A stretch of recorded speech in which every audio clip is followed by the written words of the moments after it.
Hi అండి. ఎంతో ఈజీగా పాలక్ పన్నీర్ ఈ విధంగా తయారు చేసుకోండి. చాలా టేస్టీగా ఉంటుంది. మొదటిగా పాలక్ని ఈ విధంగా ముక్కలుగా కట్ చేసుకొని శుభ్రంగా కడుక్కోవాలి. తర్వాత ఒక ప్యాన్లోకి 5 మినిట్స్ పాటు ఫ్రై చేసుకోవాలి.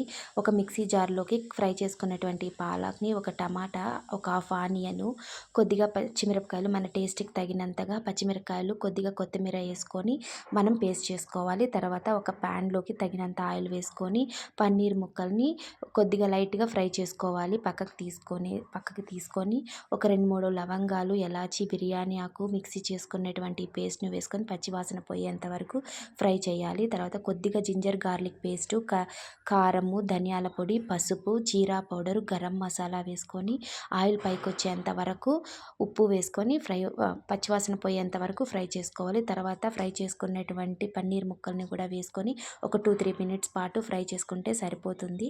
ఈ వీడియో కానీ మీకు నచ్చినట్లయితే ప్లీజ్ లైక్ చేయండి, సబ్స్క్రైబ్ చేయండి.